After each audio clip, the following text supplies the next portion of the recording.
Now, viewers, over 6 decades of politics, the highs and the lows, and the 91-year-old former Prime Minister H.D. Deve Gowda, in his own words, has barely managed to recover from the pain inflicted by the disgusting alleged scandal that has engulfed him and the family and his party. All thanks to his grandson, Prajwal Revanna. Now, with the probe intensifying, the options are running out for the JDS Scion. The JDS Supremo has warned his grandson of total isolation if he fails to return to India and face the law. He has urged Prajwal to join the probe immediately if he has any respect left for him. Mr. Deve Gowda has also acknowledged the criticism and the mockery his family has been facing, but said that he only cares about justice for those who have suffered as a result of his grandson's alleged misdeeds. But to be fair, Prajwal has little options left anyway at this point in time. As we speak right now, the process for cancellation of Prajwal Revanna's diplomatic passport is already underway, is what we've been told. Now, diplomatic passports, of course, have their own sets of privileges. And there's a protocol as well to cancel it. But the interesting part here, viewers, is that the action has come only after Karnataka Chief Minister Siddaramaiah has written a couple of letters to Prime Minister Narendra Modi to cancel the passport. And of course, through official channels, the SIT has also made this request to the MEA. Now, the Chief Minister Siddaramaiah here has even mocked Deve Gowda's letter, warning Prajwal Revanna, and he says here that this is only something that he wants to make a statement to the public, and probably he was the one who allowed Prajwal Revanna to flee the country in the first place, and this is for public consumption merely, is what he says. Let's listen in to the Chief Minister.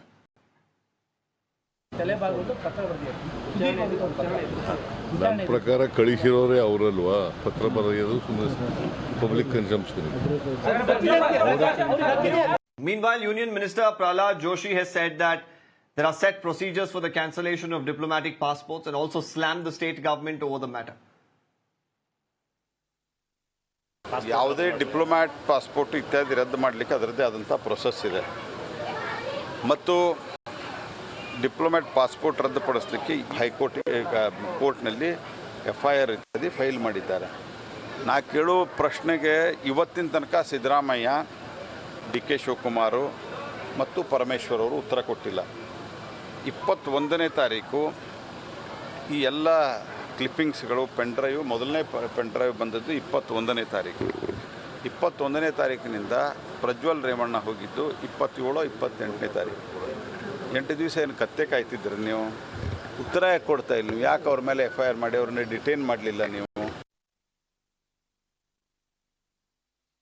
The Congress has also hit back at the BJP, who slammed the state chief minister for allegedly saying that the centre is being lackadaisical in taking action against Prajwal.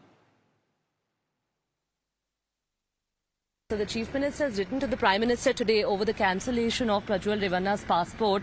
But the BJP has politicized this. They are questioning why the Chief Minister is writing to the Prime Minister. I don't think BJP comprehends these matters at all, or they're deliberately doing it. The Chief Minister is the head of the state, and he can write to the Prime Minister about a sitting parliament member. What's wrong with that? I don't think Mr. Joshi is completely aware what his own party members are doing. I would like to ask Mr. Joshi, despite all these things, you knowing that he was a sexual abuser of women, why did you give him a ticket? Why is still in ties with the JDS? If the Prime Minister can stop the Russia-Ukraine war, can't he figure out where Prajwal Revanna is? Let me open this up. Dhruv Jati, spokesperson of the Congress party, Brinda Adige, activist Suresh Goyal, former ambassadors, joining us today on the broadcast. We have also been told very shortly Gargi Nandi Roy, political analyst, will also be with us. Let me take this across to the Congress spokesperson. Dhruv, quite interesting, how things have been unfolding. As far as Mr. Deve Gowda is concerned, now he's saying it's a warning to Prajwal. The Chief Minister says, well, this is no warning because Mr. Deve Gowda may have helped him actually escape the country. But on one side, there's the emotional appeal, a warning of sorts coming to the fore from Mr. Deve Gowda. On the other, there is the procedure that needs to take place to bring Prajwal back, because at this point in time, he's clearly having no intentions of coming back. But the question that comes up, and the BJP is raising this, is why are you writing letters to the Prime Minister? Is he the authority that issues passports? Is he the one that can cancel a passport? Or is this just mere theatrics that's coming to the fore, even as elections, of course, continue in multiple other states in the country? Deepak, I'll get your question in a bit. To add context, HT Deve Gowda is somebody who's very well respected in the country, cutting across political lines, somebody who's made Karnataka very proud. It must have pained him a lot to pen down this letter against his own grandson, who's made his family hang their heads in shame in front of the entire nation. However, the crux of this matter remains that the Deve Gowda family has finally come out and said Prajwal Yelidiyappa, and it's high time that people realize that Prajwal has been missing for a while and the alleged perpetrator is brought back to the country. Now, coming to your question on why the Congress party has been writing letters to the Prime Minister, it's quite clear the Bharatiya Janata Party is in alliance with the JDS, and they are going into an alliance for the current MLC polls as well. And now, while this alliance stands strong, a Prime Minister who should be responsible for his political party that has issued tickets to their own sitting MPs, it remains a valid question as to why the extradition hasn't taken place so far. And I feel the Congress party has every single right. The Deputy Chief Minister, the Chief Minister, the Home Minister, they have every single right to question the Prime Minister as to why the extradition hasn't taken place. And let me remind you, Deepak, it is the same Prime Minister who went and in Hassan said, vote for Modi in the name of Prajwal Revanna. So there is every single right that the party has. And the party is going to continue its strong assertion towards making sure that the extradition process is brought into picture as soon as possible, and Prajwal is brought in back to Karnataka at the earliest. But has the SIT sought for an extradition here? Now, when many of the statements that have been coming in from the Congress Dhruv, where they fail to understand the centre is not investigating this matter. Central agencies are not investigating this matter. It's the state police that's investigating this matter. So if any move has to be made in terms of the investigation, arrest, extradition, all of these requests need to come in from the state. So the question should be asked to the Congress government, the police in the state, that whether such a request has been made. 2 requests have been made to the centre. One was, of course, for the blue corner notice, which has already been issued. Now this request, of course, comes in for the cancellation of the passport, but which I agree, of course, has been sent in the past as well. This is the second time the Chief Minister is writing to the Prime Minister, but that again is not through the official channels. The official channels happened a few days ago, and what we're learning from the MEA sources is that it's being processed now. So the question here is, instead of going through these legal channels, making these sort of political gestures of writing letters, is it more politics than actual investigation? Deepak, what we're also failing to understand over here is that there is an MLC poll that is happening at this point of time. And the people of Karnataka and the people who are going to be voting in this poll, it clearly seems that this investigation, or rather the requests that have been made from the Congress to the centre and the centre's negligence, is purely because of this particular election that's at hand. They know that if they bring Prajwal Revanna back to Karnataka during this MLC polls, it is surely going to affect them. And I feel this is rather more political than anything else. And it's high time that the Bharatiya Janata Party and the JDS take some accountability for their actions. You feel keeping this matter alive as well is advantage Congress? Do you feel writing these letters to the centre, this blame game that continues, do you feel that also could give an edge to the Congress party in the upcoming MLC election? Because the argument can go both ways. Not about edge, Deepak. I think it's as important as it is a primary factor to make sure that justice is brought to the victims. And on behalf of the Congress party, we are doing every single thing that is possible, whether it is making sure that the state investigating agencies are doing their job, or whether it is the central agencies that should be on the task of making sure that his diplomatic passport is cancelled immediately and he's brought back to Karnataka at the earliest. Okay, another interesting aspect, Dhruv, I know there are multiple questions that I'm asking you, but I need to get this clarity before I go to the other guests. You did mention that, of course, the primary aspect here is to ensure justice for victims. Don't you feel that, we've debated this multiple times, but, hardly we get any sort of answers, and even after nearly a month that the investigation has begun, you talk about justice for the victims, and it's not just by arresting Prajwal. That he's the main person that needs to be pulled up and he needs to face the law, yes. But also the people who leaked these footages of all the women where, their face is there for everybody to see, who are today running helter-skelter, leaving their homes, leaving their entire village, having to face that trauma and the embarrassment. What has the SIT done really to arrest any of these people who spread these videos, who leaked it? Because we are listening to multiple audio tapes that are coming where multiple names of Congress leaders are coming to the fore. Whether they're authentic or not is a matter of investigation, but we don't see any sort of headway into this particular aspect of the investigation at all. Deepak, I think that the state agencies have been doing what has been asked by them to do. And clearly, you must have noticed that there have been multiple rounds of interrogation for the ex-BJP MLC, Devaraji Gowda. You also have L.R. Shivraman, ex-BJP MP who passed away recently, whose name also had propped up. So I think the state agencies have been doing what has been asked by them to do. And the question, Deepak, is more about the message, not about the messenger. The fact that the message that a sitting member of parliament, Deepak, tell me any sitting member of parliament across the globe who has such war-like crime acts under his credentials. It is more about the message that the Bharatiya Janata Party is sending out to the people of the entire nation, that their alliance with the JDS, with somebody, a member of parliament who has such heinous war-like act crimes, is still being shielded and protected. Okay, Gargi Nandi Roy wants to come in here, wants to respond to you. Let me quickly go across. Go ahead. You want me to come, Deepak? Yes. Whom do you ask to come? Me? Okay. Thank you for inviting. Yes, Gargi, go ahead. Obviously, at the outset, let me say, we all want Prajwal Revanna to be punished for the heinous crime that he has committed. But what is sickening, this kind of politicization by the Congress party and the hypocrisy of the Congress. Firstly, when the day when Prajwal Revanna fled, he must have driven from Hassan to Bangalore, 3 hours distance. Whose police is there in Karnataka? It is the Congress government. Why did the Congress government and its police allow in the first place to Prajwal Revanna to flee? Why didn't they stop him there? Was it the central government sitting there to stop him? Now also, as you have already said it, if the case is with SIT, then it has to be handed over to the CBI, right? And now we have seen a grandfather, and who is a former PM. He has written a letter, not a request. He has issued a warning. Even before Prajwal Revanna was given an MP ticket, may I remind you that Kumar Swamy was not in favor of Prajwal Revanna getting a ticket, but then ultimately he got the ticket. But this news was not in there that time.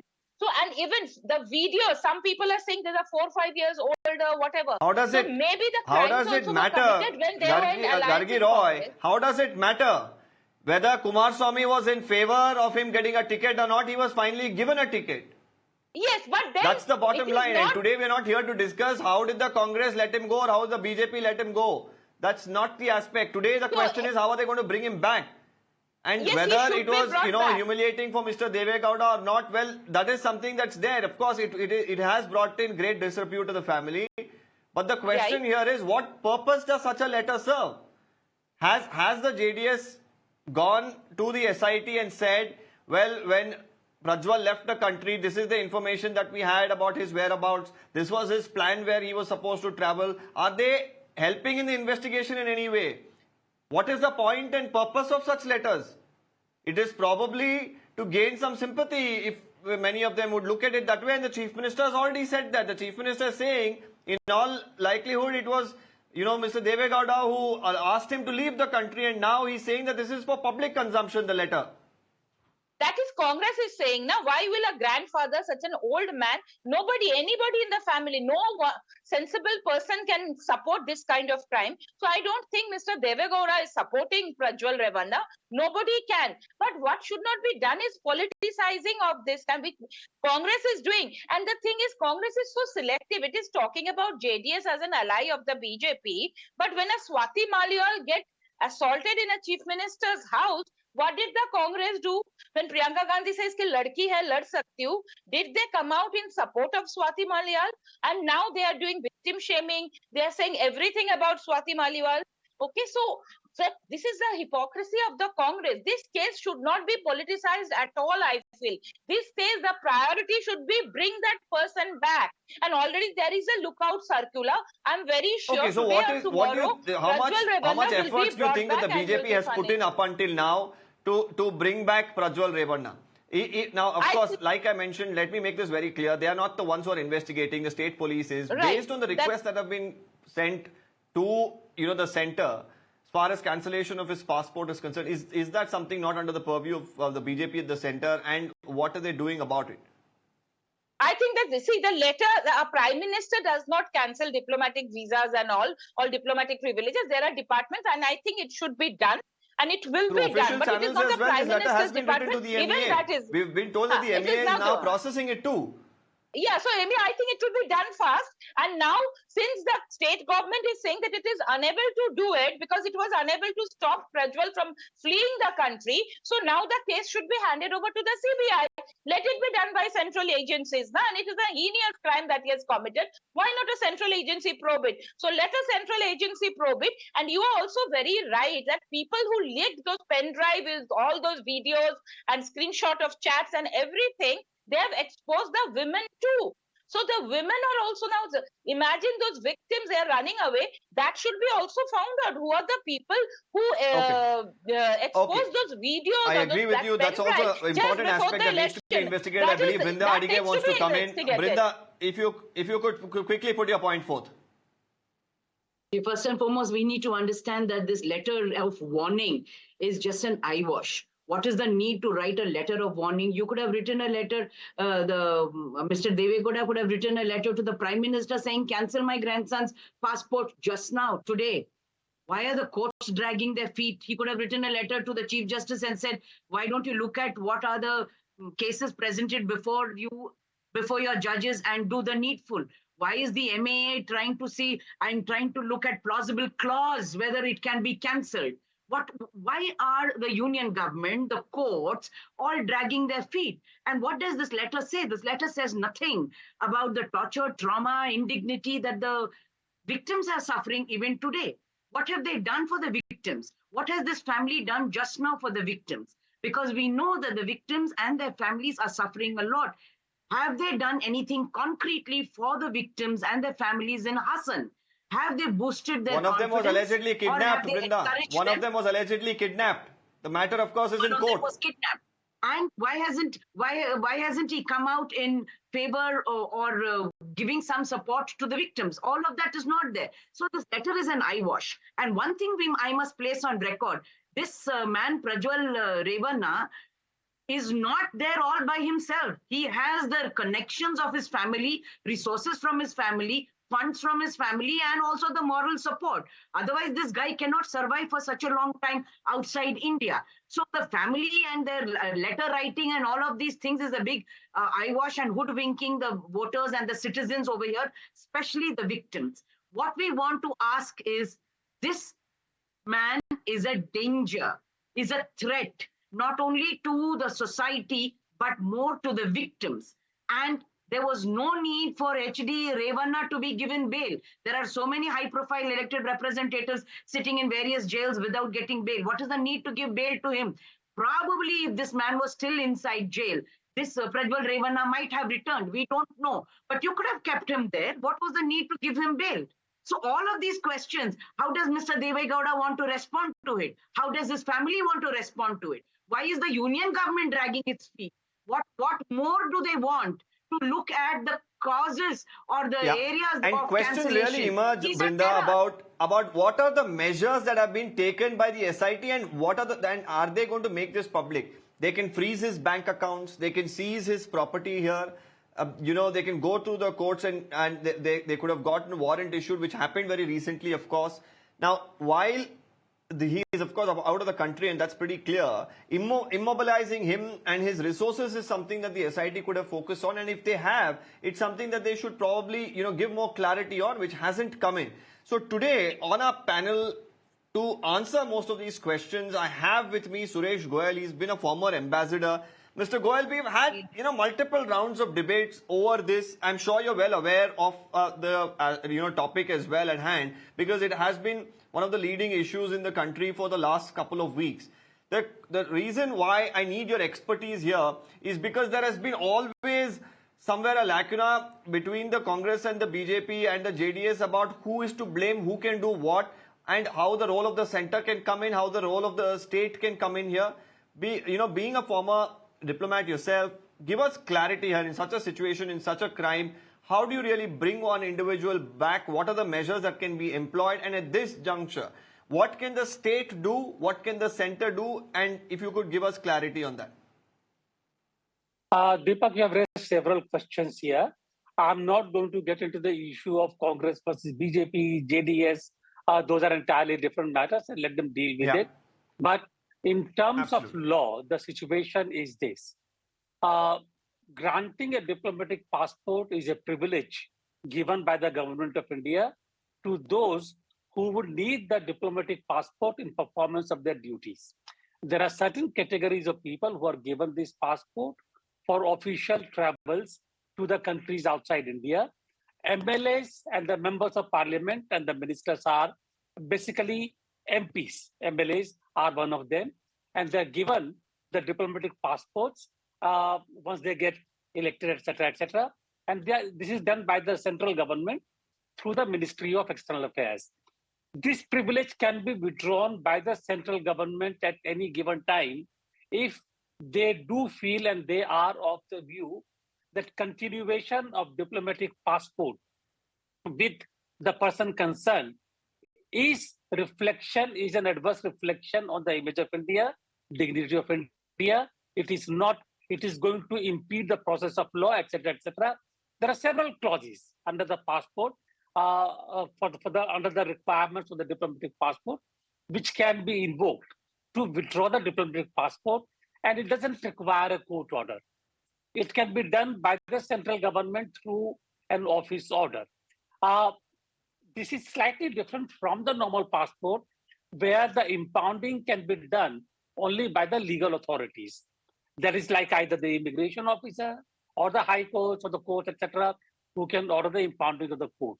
So number one, in this particular case, if the central government does feel that the passport has to be withdrawn, it can be withdrawn at any given time, and the process is not really very lengthy, number one. Whether they are waiting for the note from the state government, etc., is entirely a different matter. If they think that there is a need for justification, that's entirely a different matter, number one.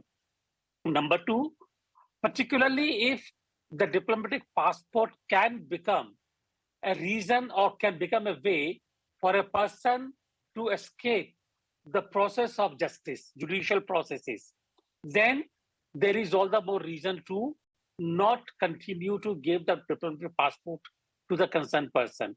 Therefore, the right thing would have been that if a person is likely to escape the bail conditions, don't keep the diplomatic passport with him. In fact, in those cases, even the courts say that please keep the passport in the custody of the police. Normal passport, number two. Number three, how to get him back. Getting him back is not a question of passport, because you would need a travel document in any case to come back to India wherever you are. So extradition treaties work in the case of those countries where we have an extradition treaty. But there is another process simply called the red corner notice.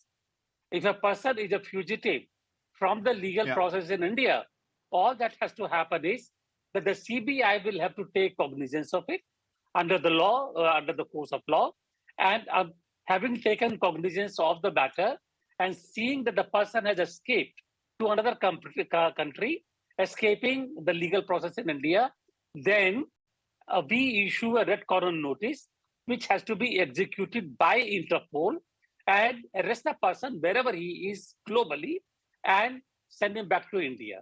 Of course, then the question is to locate where the person is, but that's entirely a different matter. Yes, I finished. But Mr. Goyal, another aspect, you initially, and you explained this very well and gave us a little bit of clarity. But the moot question here is, you're saying that the center has to really revoke it, then the question here is, if they don't need any inputs from the state government or court orders, why hasn't it happened? And in such a case, does it warrant cancellation of a diplomatic passport? One, have you seen instances of similar crimes that has happened in your illustrious career? And more than that, if you could also here give us clarity, once a diplomatic passport is cancelled, what exactly happens? Does this individual have to immediately come back because, he's intimated about it by that particular country where he is at? Or does he have a time frame before which he has to come back to the country? What exactly happens upon the cancellation of this passport? Because he's already abroad. See, first of all, cancellation of the diplomatic passport. The central government does not need to wait for recommendation of the state government to do so. But the central government has to form its own view whether it is necessary for it to revoke the diplomatic passport, because continuation of the diplomatic passport could become an impedance, could become an obstruction in the course of justice. It's a call to be taken entirely by the central government through the MEA, and it has happened many times in the past, number one. Number two, as I said, how to get him back. Traveling back to India does not necessarily require a diplomatic passport or even a passport. There is something called an emergency document. Once a passport has been impounded, any person who has to be brought back to India is issued an emergency document which will enable that person to travel only back to India. And that's it. And therefore, if there is a notice issued through Interpol and the person is being brought back to India, that can be done on the basis of an emergency document. Keeping the red corner notice and the Interpol aside in this particular matter, because steps haven't been taken towards the red corner notice, if you just talk about the cancellation of the diplomatic passport, what exactly happens as far as his, I'm sure he's not able to travel to another country after that because his diplomatic passport has been cancelled. But does it really make him in any way or force him to come back to the country is the question. If a person is on the run and he's in the hiding, he's a fugitive from justice and you can't locate him. And there are so many places in the world you can hide. So if he's hiding somewhere and he doesn't decide to come back, he doesn't want to come back on its own, the only way he can be brought back is through the process of law. But if the person just want to come back, then I already said, you don't need just a passport to come back. The person can be brought back to India through the process of emergency documents. Yes. Okay. Dhruv, I believe, has had a question or he wants to really come in. Dhruv, go ahead. Yeah, I just wanted to respond in order to the message, to the statements made by the previous political analyst, Gargi. With all due respect, I think, it's not a question of wanting Prajwal Revanna to come back. It's a question of we need Prajwal Revanna back over here. We need the investigation to continue at the earliest. And every day that the Bharatiya Janata Party continues to delay this investigation, it seems more like Prajwal Revanna is the new ambassador of Beti Bachao and Beti Padhao. It seems like Prajwal Revanna is the face of women empowerment of the Bharatiya Janata Party. And this is the message that the alliance of this particular two political parties is sending across to the entire nation.